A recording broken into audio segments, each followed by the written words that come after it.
So the next method to describe the concentration of solutions, that is normality, which is represented by the capital N. So it is defined as the number of gram equivalents.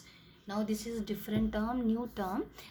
This is defined as the number of the gram equivalents of solute present per liter of solution. So formula अगर हम लिखें इसको तो normality is equal to number of gram equivalents to solute upon volume of the solution in liters. So ये वैसे ही रहेगा, अगर litres में है तो ऐसा हमें लिखना है, अगर मिलीलीटर्स में है तो हमें 1000 फैक्टर से मल्टीप्लाई करना है. सो पहले तो इसको समझे, what is the meaning of the gram equivalents. So gram equivalents कैसे कैलकुलेट करते हैं, that is the mass of the solute which is given, that is WB upon the equivalent mass of the solute.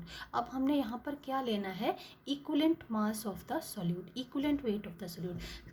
जैसे तो हम इसको ई से भी represent कर सकते हैं, EB से भी रिप्रेजेंट कर सकते हैं और EMB से भी रिप्रेजेंट कर सकते हैं. तो here I have written like EMB.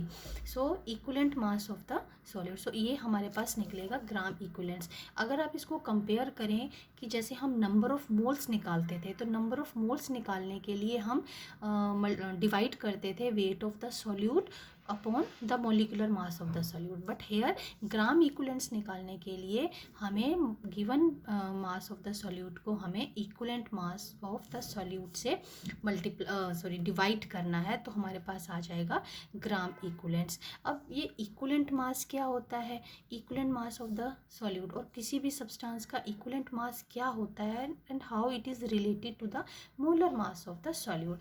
So molar mass of the solute upon N, this is also named as N factor और वैलेंसी फैक्टर. अगर हम मोलर मास को N फैक्टर से डिवाइड कर देते हैं तो हमारे पास निकलता है ग्राम इक्विवेलेंट्स. अभी फ़िलहाल मैं शॉर्ट में आपको N फैक्टर बता रही हूँ, बट किसी वीडियो में मैं आपको N कैसे कैलकुलेट करते हैं डिफरेंट रिएक्शंस के लिए और डिफरेंट कंपाउंड्स के लिए N को कैसे कैलकुलेट किया जाता है, वो मैं आपको सेपरेट वीडियो में बताऊंगी. So here in short N is the basicity of an acid और acidity of a base.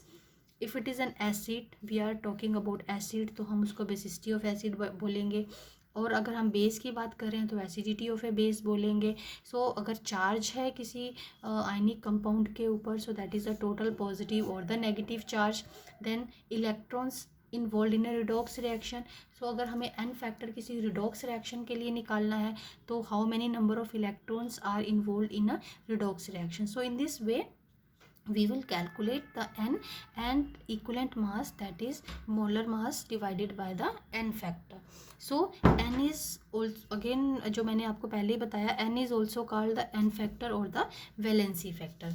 So formula देखें नॉर्मेलिटी का, तो normality is equal to WB upon equivalent mass which will give us the gram equivalents and volume of solution in liters. again liters में है तो ऐसा रहने देना है, मिलीलीटर्स में है तो हमें 1000 से मल्टीप्लाई करना है. सो यूनिट्स क्या होंगे इसके, ग्राम इक्विवेलेंट्स पर लीटर.